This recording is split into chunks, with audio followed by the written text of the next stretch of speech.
Hello and welcome to episode 25 of Touchline Talk with Odds Changer. As usual, I'm joined by the one and only football writer and broadcaster Dean Jones to discuss all the latest news and gossip from the world of football. It's been a quieter week this week, Dean, after last week's events with the European Super League. We're glad that is now all over for now, and we can now focus on the games at hand and a busy, hopefully, summer transfer window. Yeah, I'm sure the Super League discussion will crop back up in a few years' time. But for now, let's enjoy that it's gone away. Champions League is our focus, isn't it?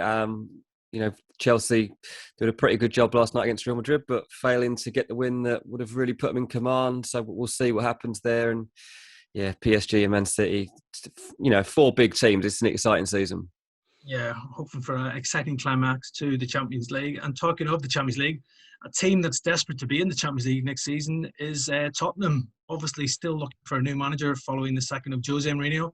They've had a big disappointment this week, Dean, with losing out to Bayern Munich for Julian Nagelsmann, which was always likely to be the case once Bayern Munich came calling for the German manager as well. He's agreed a 5-year deal to replace Hansi Flick at Bayern. So Tottenham back to the drawing board right now. And also, it seems they've been snubbed by Brendan Rodgers as well, who is seemingly happy to stay at Leicester, with Leicester on the verge of qualifying for next season's Champions League. So where do Spurs turn to now? I mean, it's kind of their own fault because if they'd got rid of Mourinho earlier, then they would have had a better chance of getting Nagelsmann, and he's been their top choice throughout the season. You know, Levy's always had it in his head that if he got rid of Mourinho, Nagelsmann was the man that he would turn to. The problem was that he didn't want to give up on the Mourinho dream. And so he dragged it out. And, he pulled the trigger on him on the same weekend that it basically emerges that Bayern wanted Nagelsmann as well. And it's almost like he panicked and thought, oh, sugar, that's the guy that we need. And it's very typical that Nagelsmann's just gone to another Bundesliga club. It happens all the time. A lot of the top Bundesliga clubs are changing manager right now as well. And Nagelsmann's a great choice for them. But it leaves Tottenham in a difficult situation because, yeah, he was the top choice. And now they're left going through other candidates. And none of them are guaranteed success. There's Gareth Southgate in the equation. And the reason for that is that they want to keep Harry Kane happy. And one way you keep Harry Kane happy is to bring in a guy that gets on really well with him. And Southgate and Kane have a great relationship. And it's thought that is the prime reason for why Southgate will be considered for the Tottenham job. Obviously, difficult. He's the England manager. He's got a tournament coming up. Probably wouldn't commit to it anytime soon. So Erik ten Hag of Ajax was one that I was told about last week and has now emerged and been written about elsewhere as well. And I think it's credible. I think that Bayern Munich also were looking at ten Hag as their backup plan to Nagelsmann. And if I was Tottenham, I would just follow that lead. Like if Bayern Munich thought it was a good idea, then Tottenham should also think it's a good idea. Like Daniel Levy can take this out of his own hand. Maybe don't gamble on Gareth Southgate. Don't go Roberto Martinez and all these guys being mentioned. Just do whatever Bayern were going to do as their backup plan because they're usually right. Yeah, it's not a bad plan to follow. Bayern Munich won the treble last year, obviously, and if he was good enough for Bayern Munich, he's obviously good enough for Tottenham. But yeah, Ten Hag, the new favourite, 2-1 at the bookies to replace Jose Mourinho at Tottenham as well. I think it helps Tottenham as well. I think he's in his 1 year left on his contract at Ajax as well. Also, the style of football would be appreciated by the Spurs fans of how he plays at Ajax, and obviously we all know the Ajax Academy like to promote good young players, and he's obviously had a good record with that as well. So it'd be a good fit for Tottenham. Potentially, yeah, as long as he was allowed to carry on doing that exactly as he was doing at Ajax. I mean, it's a completely different type of pressure and expectation. So it is a different job. And at Ajax, you've got a conveyor belt of talent that you are expected to encourage and play in the first team. Whereas at Tottenham, they do have a great academy. But, managers do find it difficult to merge them in with the current setup and give them the opportunities without risking results. And that's the difficult thing, especially as a new manager that has no bond with the fan base. You have to go in there and have a good start. Tottenham fans won't particularly care about what he's done at Ajax before. They'll just want to see him come in and do well for them. I do think it would encourage, some of their bigger names, I think, to have his way of thinking, by all accounts. A very good coach, obviously, has an emphasis on a more attacking style of football as well than Mourinho, which would be encouraging. And then there's also the link to Ajax, which would hopefully help you get some of their talent over the next few years and put you in a prime position to get the next big thing out of there. So it's definitely a good option for them. We'll just have to see whether it plays out that one, he's interested, and two, that Tottenham do definitely want to go down that route. Yeah, the other sort of surprise name in it, Maurizio Sarri, the former Chelsea man, still in there in the reckoning. Talk that his agent's been sounded out about the job as well.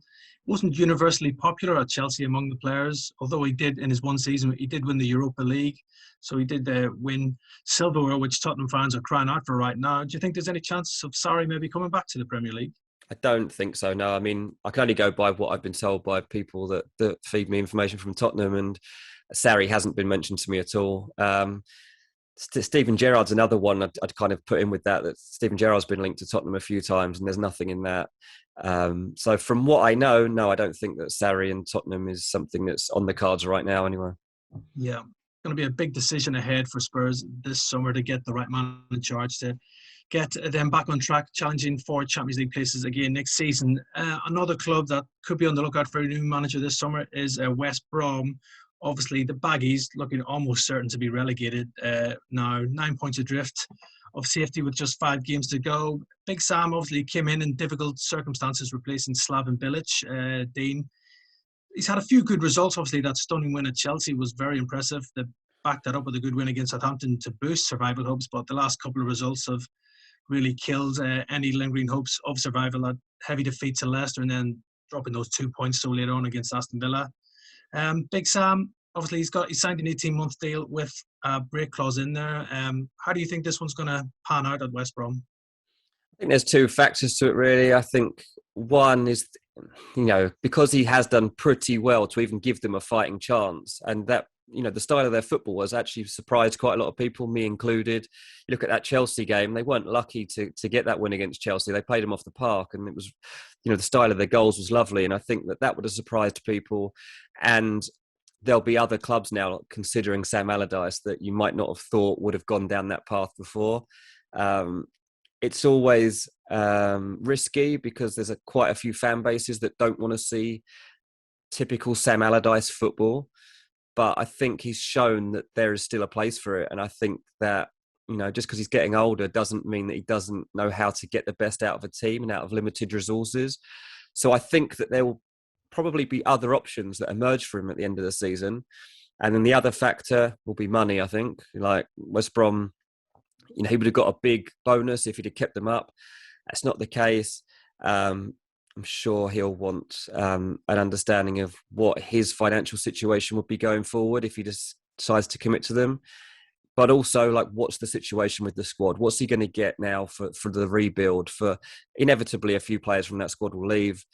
What's he going to get to replace them and guarantee that West Brom are in that chase next season to come back up? Yeah, from what I'm hearing, Big Sam's enjoyed his time at West Brom, and I think the players have responded to him as well. Obviously, he's a very proud record of never having been relegated from the Premier League with the 7 clubs that he's managed.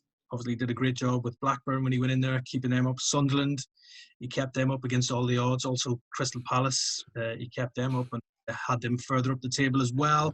I think that from what I'm hearing from people close to Big Sam is they think even if West Brom do go down, he might stay with West Brom next season, try and get them back into the Championship because he doesn't want to end on a low of relegation, because maybe is the ideal scenario for Big Sam is it's relegation. That's looking almost certain. Stay with West Brom, get them back up to the Premier League at the first time of asking, then maybe bow out after that. As you said, Dane, he is 66 now, so how much longer can Big Sam go on for? Yeah, exactly that. I mean, look, he'll be grateful as well that they gave him this opportunity because a lot of clubs, considered him for a few minutes, I'm sure, but then thought, no, we can't go down that route and moved on. And West Brom were the club that thought, actually, no, let's not worry about what everybody else is thinking right now. He deserves the respect. He's done enough in the game that he's got an opportunity and he deserves a chance with us. And I think they've been quite pleased with what they've seen of the transformation. Obviously, all the results haven't gone their way and there's still been frustrations along the way. But ultimately, if you had Sam Allardyce in charge of you next season, you'd have a very good chance of promotion. And that's how you have to think of it now. Who's going to get you back to the Premier League and back in the money, basically? And Sam Allardyce is probably your man. That it's going to be risky going anywhere else. Do you go to a former player? Do you go to a foreign coach? And whatever you do from here is kind of a gamble. So at least to stick with Sam, he knows the squad that he's got. He knows all the people that he's working with and the recruitment staff at West Brom. They're all pretty smart. The guys that I know that are involved at West Brom, they're quite. They look at things just in the short term, really. So they'll be looking at one season by one season at the moment, just to know what needs to be done to make sure that West Brom don't completely fall away. And next season, they'll go down to the Championship. They'll pull in loan players. They'll do a couple of short-term deals, and they will have the type of squad that does come back up. So if they can persuade Sam to stay, and if he's happy, then I think they should do that. Yeah, I think West Brom will be looking to do what Norwich and Watford have done this season. Suffer relegation, straight back up at the first time of asking. And Big Sam, if he's happy to do that, I think he's probably the right man to lead that charge as well. He's done it before with Bolton and West Ham, so he knows the Championship as well. And I think he'll be desperate to maybe prove a point to anybody who maybe points a finger at him for suffering the first relegation by getting the baggies back up at the first time of asking. Another team, obviously, stirring relegation down the barrel right now, Dean, is Fulham. And again, Scott Parker's been mentioned in some quarters for the Spurs job. What do you think about him? Will Scott Parker stay at Fulham if they go down? I'm not sure, to be honest. I mean, I really want him to. I'm a Fulham fan, and I've been really impressed by the way he's learned in the job. He's made a lot of mistakes, but he's always learnt from them and found ways to overcome them. There is frustration from some Fulham fans about the style of football and perhaps too negative, but I'd say that that's the type of player he was, I guess. He was a lot of sideways and backwards passing. Like Scott Parker isn't going to go full out attack, is he? But he's also smart tactically, I think, and that's what you have to balance it out. And I actually think Scott Parker's got a huge future in the game as a coach and as a manager. I know coaches that actually think he can go all the way to the very top and manage either a big club, maybe like Tottenham, or even get involved in the England setup at some point. So he's got a really good reputation in the game. He's a really nice guy. I think Fulham would be mad to part ways with him. I hope it doesn't happen. I have heard some whispers that they will consider it, but I hope it's not true, because I think that he's this kind of smart guy that is ingrained in the club now that you need to stick with. In terms of the Tottenham link right now, I don't see it. Obviously he's got roots there as a player and as a coach. And I can see that they might be thinking about it, but I don't think that would be the job for him now. I think he's learning too much as he goes along, and he needs to stay at a club a little further down the ladder, just to keep learning, to be honest.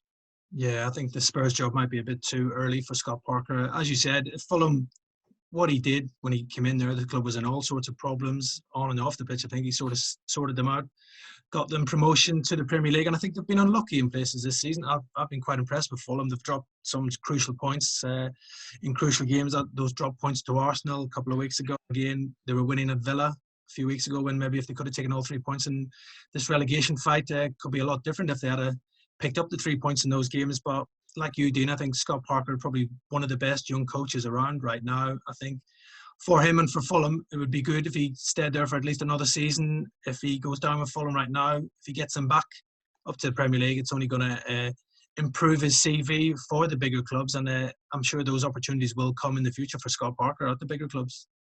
Yeah, exactly that. And I think he's aware of that as well. He's not in any mad rush to move on. I think he really enjoys being at Fulham.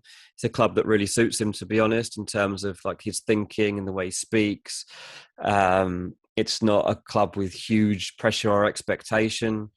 Obviously, it's a big disappointment to go down, but it was semi-expected anyway, because the squad and his resources were quite limited. Definitely haven't scored enough goals this season. They haven't probably put enough emphasis on attack, but they have been unlucky in recent weeks, like you say, by losing so many points in the late stages of games. So another thing that he'll learn from as he goes forward. And if I have to have a hunch, I'd say that Scott Parker will still be at Fulham next season. Yeah, I think most Fulham fans would be happy with that outcome if Scott Parker remains at the club next season and leads them for another charge at the Premier League next season from the Championship. Right, Dean, moving on to what's likely to be the transfer saga of the summer, Erling Haaland's future at Borussia Dortmund. Is this all hinging on Dortmund qualifying for the Champions League? Will he stay at Dortmund if they finish in the top four and qualify for the Champions League next season, despite widespread interest from the likes of Manchester City, Chelsea, Manchester United, Real Madrid, Barcelona? Is he just going to be too expensive for most of these clubs, considering we're coming off the pandemic and the COVID crisis? Yeah, pretty much. It's a very strange situation for him. Obviously, being coveted by a lot of the biggest clubs in the land right now. Um, there was a story a few weeks ago that Dortmund would be looking for 180 million euros if he was to leave. I'm told that that's not strictly true. Like if an offer came in, if they didn't make the top four and an offer came in for 150 million euros, then it's probably going to be enough. Like especially if Haaland wants to go. So I think that's the bracket we're looking in, 150 million upwards. How many clubs even have that money though? Two, three? Like that's pretty much all you can look at right now. It does definitely hinge on him, qualifying for the Champions League or not though with Dortmund. And to be honest, they're kind of relying on him to score the goals that get them into the Champions League. So it's all on his shoulders here, like whatever happens. If they do qualify for the Champions League, I don't think he will leave. I think he'll stay at Dortmund for another year.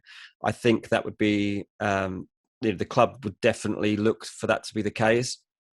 And I think Haaland would be more satisfied to give himself another year of progression at Dortmund, especially under a new coach like Marco Rose, and really think about once the world settles down what his best move is. There's also the factor that Borussia Dortmund, the owners and the directors are thinking they cannot possibly afford to let Haaland and Sancho leave in the same transfer window.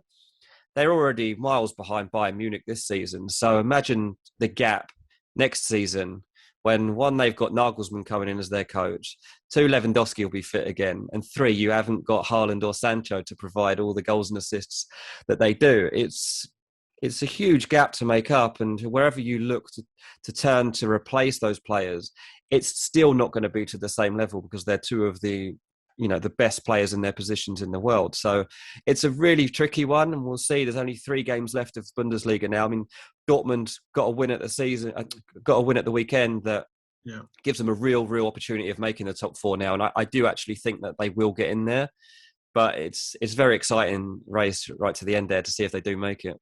Yeah, it looked like Haaland was on a one-man mission at the weekend to get Dortmund that win, down to 10 men against rivals Wolfsburg. 2 stunning goals just to outline his value as one of the best strikers in the world. Just a stunning solo goal. Just the pace and the power that he's got, he would be a real asset for any club in the world. But if Dortmund are to keep him next season, Dean, does that mean they might prefer to sell Jadon Sancho, who obviously was the story of last summer's transfer window? Yeah, absolutely. That I think the issue they'll have is there's not actually that many interested clubs right now in Jadon Sancho. Man United are the prime ones still. They are. Ole Gunnar Solskjaer really wants him. I think it could affect as well Jesse Lingard. I think United would rather have Jadon Sancho in their squad than Jesse Lingard. I don't think Jesse Lingard particularly wants to go back to Man United at the stage either. So I think that whatever happens could have an effect on that situation. Juan Mata's in there as well, as that's a situation that's being resolved right now. But yeah, United still want Sancho. It just depends on the price. Anything that's close to 100 million, they're not interested. At a guess, I'd say they won't go above £60 million for Jadon Sancho. And they're waiting basically now to find out from Dortmund what the valuation is. And, once this is decided, whether they make the top 4 or not, we'll get that valuation and we'll have a better understanding of whether this is something United are going to pursue or not. Yeah, what about some reports suggesting Liverpool might be interested in Sancho this summer, especially if somebody like Mohamed Salah was to leave Anfield this summer? Do you think there's anything in that Liverpool would be in the market for Sancho? They've been linked for a long time and they've always kind of dismissed it. If Salah left, then possibly. I mean, but where's Salah going right now? Like, I know that Salah is looking. He's got his intermediaries sounding people out to see whether gaps are going to open up at other clubs. I'd say the only 3 clubs that Mohamed Salah is potentially going to go to would be PSG, Barcelona, and Real Madrid. And I don't think he's the prime target for any of those clubs as we head into this window. So I think, it's possible that Salah leaves, but I don't think it's likely. And if he doesn't, then there isn't really a window for Sancho to come in. Yeah, price tag will probably determine that Mohamed Salah remains at Liverpool this summer. I don't think many clubs could afford the Egyptian right now as well. But for Sancho, it's going to be a big summer for him because he's sort of dropped off the radar for England as well. not been playing so well for Borussia Dortmund. He's obviously had a few injury problems as well. So missing out in the Euros would come as a big blow to Sancho, and maybe he'll be thinking the time is to move on this summer. Yeah, I mean, I think there's probably been helped by the fact that the Euro squads have just been extended to 26-man squads from 23. I think Gareth Southgate will be slightly relieved at that as well, because some of the headaches, the decisions that he had to make. But yeah, I mean, if Jadon Sancho doesn't make a 26-man England squad, then there's a big problem there. I think he probably will go, but it's definitely a decision that needs to be made. Yeah, it's a big decision ahead for Gareth Southgate on Jadon Sancho, who, again, I'm sure his future will be the subject of conjecture this summer. Talking of another player who faces an uncertain summer, this transfer window coming up is Chelsea striker Tammy Abraham. He's sort of been frozen out of things at Chelsea under Thomas Tuchel since the German arrived in January. He's just played 3 minutes since February, although he did have an injury for a bit of that time as well. But wasn't even in the squad for the FA Cup semi-final win over Manchester City. Was on the bench for the first leg of their Champions League semi-final with Real Madrid. It just seems he's not being trusted by Thomas Tuchel right now, Tammy Abraham, despite being Chelsea's top scorer this season, still with 12 goals. Timo Werner is obviously getting his chance after big money was spent on him in the summer. He seems to be the first choice striker, with Kai Havertz maybe playing as a number nine as well. Dean, what do you make of Tammy Abraham's future? Obviously, we know that his contract talks have stalled at Chelsea as well. Do you think there's a real possibility he could leave this summer? I'd say it's almost certain at this stage, to be honest with you. He's so frustrated, and rightly so, at his lack of opportunities. I think if you'd have presented him with the type of chances that Timo Werner's had over the past month, then Tammy Abraham would have had a much better goal rate. Werner's missing a lot of opportunities, as he has done throughout his career. This happened at Leipzig as well, but he was getting enough chances that it didn't really matter. And I think you find out at the level of Chelsea that you miss these chances and people don't forget them. And I think Tammy will be really frustrated looking at that, and he's having to now think about his next club. And West Ham are the club in prime position to make a move for him in the summer window. It's a club that I think would suit him perfectly, especially if they do qualify for, Champions League or any European football next season, which it looks like they're in a good position to do so.